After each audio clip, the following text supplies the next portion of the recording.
What is going on, my family? Your boy Demetrius is back with another classic Tekken 8 video.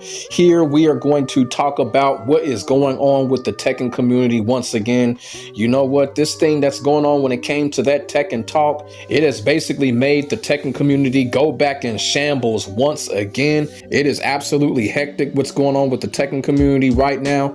Everybody sees what happened when it came to season 2 and what they shown us. And you know, there's people that are kind of 50-50 about it. There's people that are totally not believing what they saw when it came to this Tekken talk. And I'm like this, how can you not believe what you saw? I mean, is Namco doing this shit for fun? Oh, so Harada and the devs, they just put this up to make an April Fool's joke? And that's what I've been hearing. I've been hearing, oh, this is an April Fool's joke. I mean, people that really think that are really kind of childish and really don't know a thing about Tekken. For the people that think that that was an April Fool's joke, y'all do realize that shit cost money, right? Now, I understand people are looking at it like people had tuned in, so it helped Bandai Namco, but the shit did cost money. You know what I'm saying? And then on top of that, if it is an April Fool's joke, that's another reason why we should never trust the development team. Because why would a development team play a sick joke on us like that? So for those people that are saying that this was an April Fool's joke, y'all might want to reconsider y'all thought process, because a sick joke like that, and if Bandai Namco does come out and says, hey, it was a prank, I'm telling you right now, Bandai Namco would lose all favor with the community and everything else, because people do not like getting pranked on. So I do not think that that whole thing was an April Fool's joke. And plus, Harada already said, play it and then judge us. So basically, that means that April Fool's joke was out of the window. They were dead serious in what they showed us when it comes to that Tekken talk. And now, like I said, the Tekken community is in shambles once again, just like it was a couple of months ago. And as we get ready for season 2, which is about 6 days away, right now, there's a lot of concern. There's a lot of worry. There's a lot of weary also in the Tekken community when it comes to season 2. The reason why I say that there's a lot of weary, because we're going into season 2 still not really knowing what the fuck is going to happen. Y'all feel what I'm saying? They've shown us what's going to happen when it comes to season 2. But when it comes to backlash, when it comes to us actually playing the game, or when it comes to some type of chaotic surprise, we just don't know. And then on top of that, of course, we don't know who the hell is coming when it comes to the DLC. The only character that we can actually be sure of that's gonna come is Lei Wulong. But when it comes to all these other characters, we just don't know. So once again, this is the reason why the Tekken community is in shambles, because we're going into season 2 practically blind. When Harada and the development team could have just told us everything, we could be waiting for it. Yeah, we were still upset on what we saw with the Tekken talk. But when it comes to all of the other stuff, they could have told us straight up what was going on. And that's part of what the community is really upset about. We're tired of wondering. We're tired of guessing. We just want to know. We want to know straight up. And because of the community not really knowing what's going to happen, it's causing shambles. And like I said, people are still on that wait and see approach. People are like, okay, let's play the game first and then all of that. But I'm sitting up here like I said this in a previous video. When we play the game, it's going to hit harder than what we already seen.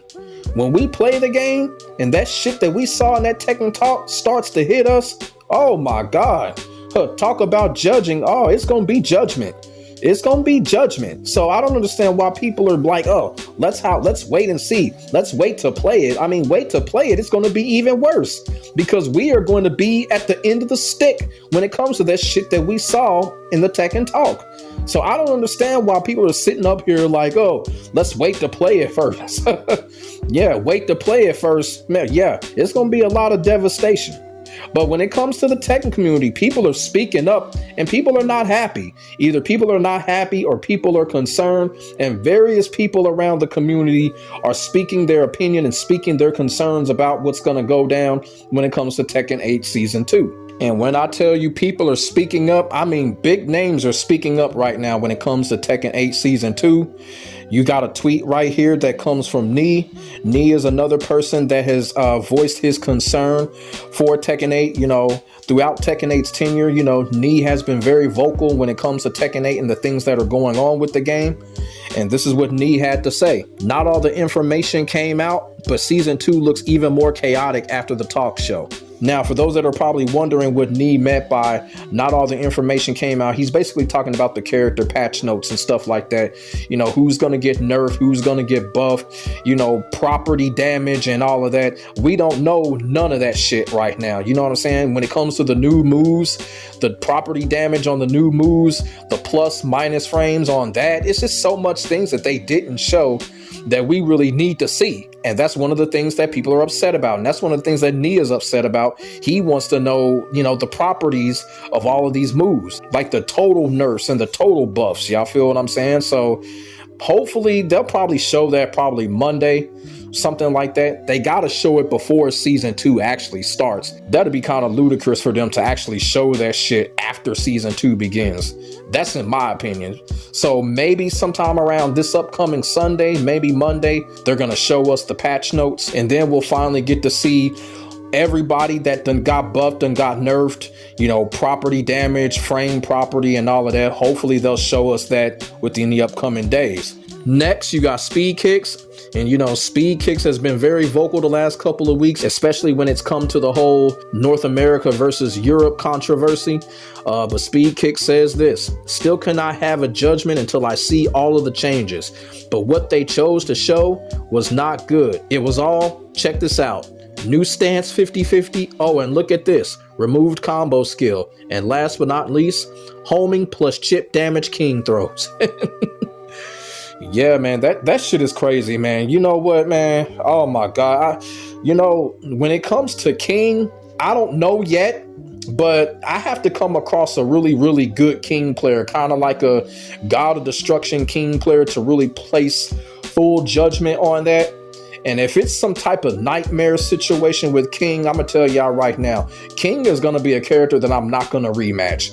If it is that terrible when it comes to throw chip damage, and I'm facing a God of Destruction worthy King player, and the King player is on that type of bullshit, yeah, King is going to be a character I'm not going to rematch.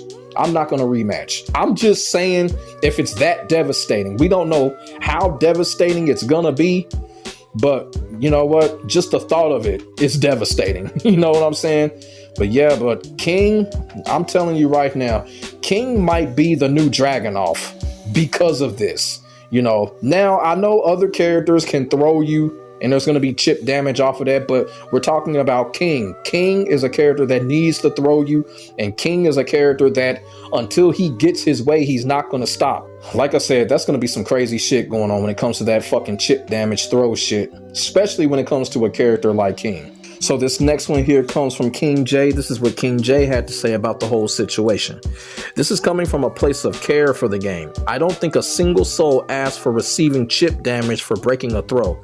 Please remove this, as I keep thinking about it since the Tekken talk. It does no good for the game at all. Key charge setups allowed creativity. No one complained about it. Gameplay looks the same, and the same bulldozing playstyle is making every character look the same on screen and displaying their uniqueness. If you want more people to buy the game, I feel the direction of toning down aggression and focusing on the current moves instead of adding to the new ones will help a lot. Not every character needs stances. Not more moves need stance extensions after them, and we sure do not need more added 50-50 to the characters. It's adding mental fatigue not to only hardcore pro players, but also casuals who will eventually leave the game. Now, I do agree with King J. Yes, it is mental fatigue. It's also physical fatigue too. But when it comes to the casuals, this was done for the casuals. So those casuals, kind of like the casual people that only play once every month, I think that's what they're going after. See, these people, they're going to get on Tekken 8, you know, every month, just once every month. And then they're just going to bulldoze people. You know what I'm saying? So those casual players, yeah, those casual players, they're probably happy about these changes. But, you got two types of casuals. You got the casuals that really don't fuck with the game when it comes to online, and then they just, play offline and play the locals. You got those casuals. And then, of course, you just got the casual people that just, every now and then they want to turn the game on and just do stupid combos and shit like that. Yeah, so those are the people that are going to be extremely happy. Them people that can just play once a month and come in and just do crap and feel all good about it. Now they get the God of Destructions. Those people think they the shit. You feel what I'm saying? So those are the type of casuals that the game is going to reward. And it's unfair. Now, people that are leaving the game are pretty much the historical veterans of the game. People that have been playing Tekken since, forever. Those are the people that are leaving the game. People that are not necessarily pro players, but at the same time, every now and then they'll travel and be competitive, or they'll play online and they'll play a lot. You feel what I'm saying? Yeah, those are the people that are leaving the game. Those are the people that are saying that they're uninstalling the game and could possibly still leave. Yeah, those people are leaving. The veterans of the game, they're leaving. And that is not a good look when it comes to Tekken 8 Season 2. It really isn't a good look to see hardcore veterans of the game actually hang it up and leave. But I do agree with King J. Tekken 8 is physically and mentally fatiguing, for real. I always tell people, before you play Tekken 8, make sure you got a nice dinner and a nice cool drink, whatever you like to drink, a soda, fucking Gatorade, Sunny Delight, whatever. Make sure you have that by your side when you play Tekken 8, because you will get dehydrated playing this damn game, even in Season 1. And I'm going to tell you something, in Season 2, you're going to get even more dehydrated, because I'm going to tell you, your eyes are going to be everywhere when it comes to Tekken 8 Season 2. You're going to have to be paying too much attention to too much. You got to pay attention to your health meter. You got to pay attention to the heat meter. You got to pay attention to fucking 50-50s. You got to pay attention to the stage awareness. You don't want to get in certain situations when it comes to a lot of these stages, or else you're going to get death comboed. You're going to have to pay attention to too much in this game, and that is mental and physical fatigue. Like I said, make sure y'all have a Sunny Delight next to y'all when it comes to Tekken 8 Season 2. People will need it. So this final one here comes from Spaghetti Rip. Yep, Spaghetti Rip, Mr. Don't like people that create drama for content, but he always stirs up the drama. Yeah, Spaghetti Rip. So basically what he says is, I definitely think we should wait for patch notes before making sweeping judgments on the volatility state of the game. We need to see all the changes in order to have the full picture. I disagree with Spaghetti Rip on this one, because when you talk about the full picture, we already saw it. We saw the full picture. We want to look at properties. You feel what I'm saying? When those patch notes come out, I'm going to be all the way real. That shit ain't going to change what we saw. How is that going to change what we saw? So I disagree with Spaghetti Rip on that. What we saw is what we saw. I mean, why would they show us that if it wasn't true? When we see those patch notes, maybe we'll probably see something like, some of those moves that we saw. Who knows? They may be super punishable. But as of right now, what we saw is what we saw. I don't think looking at a patch notes really going to change too much. I honestly don't think so. Call me crazy or whatever.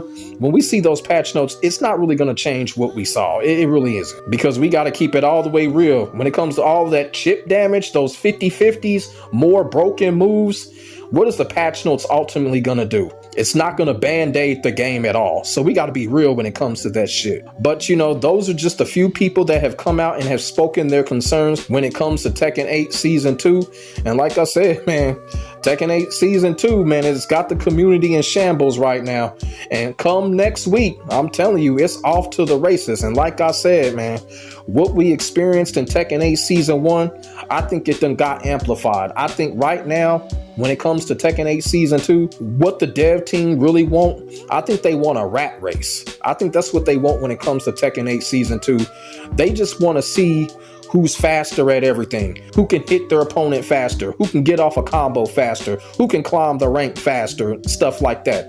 I think they want a rat race when it comes to Tekken 8. Now, when it comes to the pros, I really don't know what to say. I really don't know what to say, because when it comes to most of these pros are not going to change their philosophies. They're still going to try to play that Tekken 7 shit, and that's on them. But, we'll just have to see. We'll just have to see if the pros adapt to this, even though the shit looks very disastrous, the pros are going to have to adapt to it the pros are going to have to find some type of adaptation. You know what I'm saying? You can't play Tekken 7 forever. So when it comes to the pros, we're just going to see how much they'll adapt and how much they'll tweak it up when it comes to Tekken 8 Season 2, because this game is going to be amplified, and I feel like the pros are probably going to be more frustrated than ever if they don't give in to what the game demands. So we're going to have to watch what happens with the pros very closely. Y'all feel what I'm saying? But when it comes to Tekken 8 Season 2 and the community being in shambles because of what happened with that Tekken talk, it could really get worse. It could really get worse. And right now, for the people that are returning and for the people that are still playing Tekken 8, we're going to have to brace ourselves. It may be a meteorite coming straight our way when it comes to Tekken 8 Season 2. The shambles can get a whole lot worse. There is the saying, it's going to get worse before it gets better. And when it comes to Tekken 8, we're probably going to have to rely on that saying as of right now. So let me know what y'all think in the comment section below about the Tekken community being back in shambles once again because of what happened in the Tekken talk, and what could possibly happen when it comes to Tekken 8 Season 2 after what we just saw. Put y'all thoughts and y'all feelings in the comment section below. We could definitely get the conversation started. Make sure y'all like, comment, and subscribe to your boy for the hottest Tekken 8 action on the internet, period. My name is Demetrius. I will get back at you in the next video. God bless. Stay safe. Get ready for the next battle, because this next battle is probably going to be the craziest battle that we have ever faced when it comes to Tekken. And that is real fucking talk. I am out. Peace.